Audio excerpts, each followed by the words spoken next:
You know what that means, guys. It's time for flipping. It's time for maple syrup, way too much mud, and flowers, way too late in the season to really be able to enjoy them because summer work and all of this other crap. But it's fine. It's great. I forgot what I was going to talk about. I had a subject. I had one. I swear I did. I can't remember what it was. I like spring. It's good. It's fun. It's great. It's grand.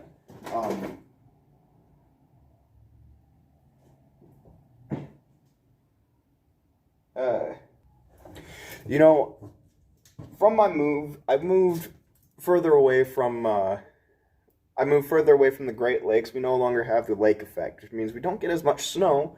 It gets about the same temperature. We don't get as much snow or humidity, so we don't have to worry about, things freezing over as much, but it's just as finicky with the actual temperature around here. So it'll snow, and then randomly in the middle, it'll snow in like December, late December, and then all of a sudden it chooses to be like 90 degrees outside and pouring rain for like 3 days. So that happens.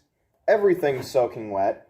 It's hot, and you get flipping heat sickness because you get like temperature change sickness because it's flipping. The weather just flipping 180'd in the span of 24 hours. So then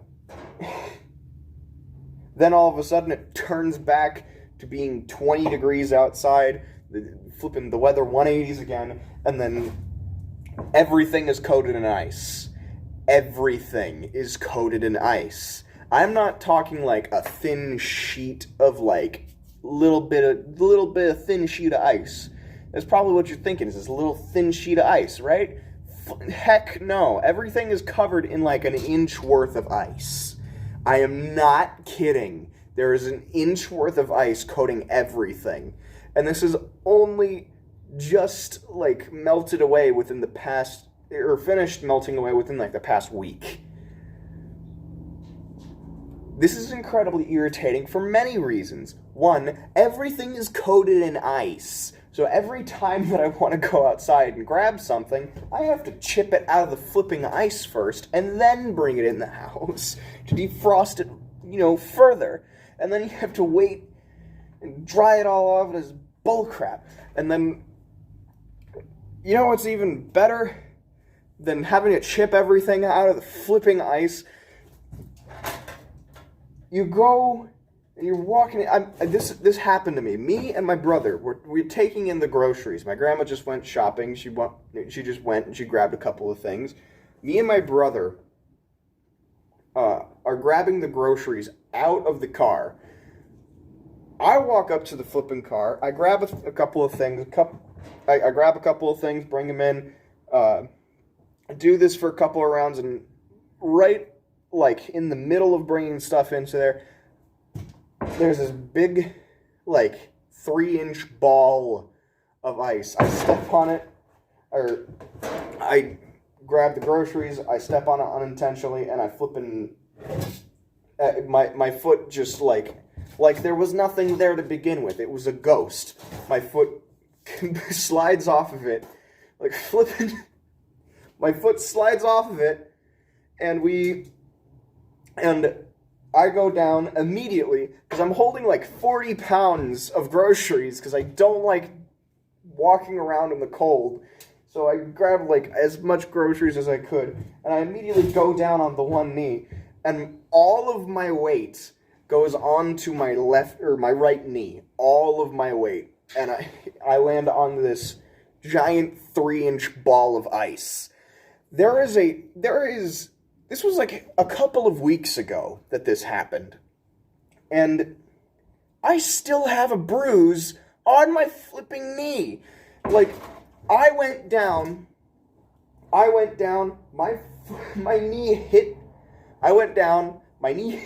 the flipping ice, and I, like, my knee hit the ice, and then I don't get hurt easily. I'm a tough guy. I'm a tough guy. I take, like, big old sticks to the shin, not a problem. I walk it off. I continue with my dag. I smash my thumb with a flipping hammer. I shake it off, and then I keep on hammering the nail in. I get, like, whacked in the face by something, or I hit my head on something. Shake it off. I'm fine.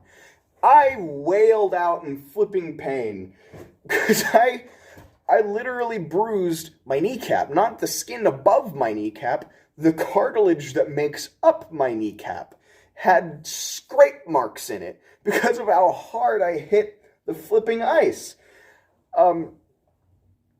There was a giant, my knee immediately started to swell up. Like, I hit so hard, I felt it up at the top of my flipping femurs. And I felt it in my ankle all the way up to my femur. Only my knee contacted anything. I felt it throughout my entire flipping leg.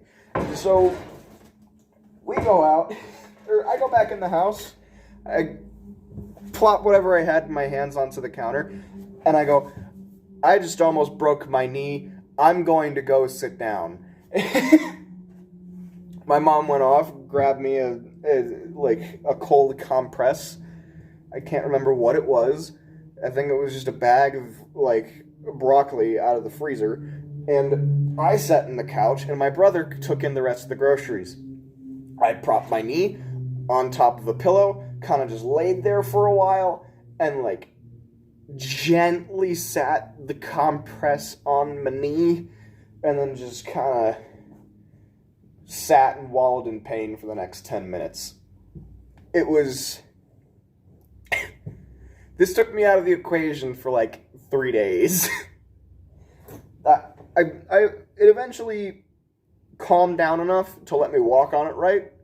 So I go and I walk up, I limp upstairs, and I go to, my bedroom's upstairs. So I limp upstairs and I just lay down and I go to bed, and I'm not moving. I don't care. I'm not moving. And go to sleep, I wake up, and then all of a sudden, my knee has doubled in size, and my knee has doubled in size from flipping swelling. It was not a pretty sight, to say the least. So I'm looking at it, and I'm like, yeah, that's very swollen. Okay, let me see if I can bend this. No, I bent it like 10 degrees. I bent it like 10 degrees, and it just went, and there was just throbbing pain in my knee. And I'm like, yep, nope, we're not doing that today. I'm just going to sit back down here, and I'm going to just lay here, and I'm going to forget that I exist for a day. It's fine. It eventually calmed down, and I eventually stretched it out to the point where I could walk back downstairs, grab a drink and something to eat, and then I just kind of laid in my bed for a while. It flippin' hurt. It still hurts. Because it still hurts. It's not nearly as bad now. It's just like, if I hit my knee on something, it flippin' hurts. Or if I put, like, extra pressure on my knee, like, say I'm doing, like, weighted lunges or weighted squats or something, and I do a little bit too much, that knee starts to, like, it starts to hurt. But, like, I hate ice. I'm not a huge fan of winter. I flipping hate ice. And this is why I prefer spring. There's no flipping ice. And I don't freeze to death when I'm out here in my workshop trying to make some gosh darn roses. I had to bring each one of these 12. I made 12 of these. I had to bring them each individually into the house to shape them because it was too cold outside for me to properly bend my fingers. I don't like winter. I don't know. Stories!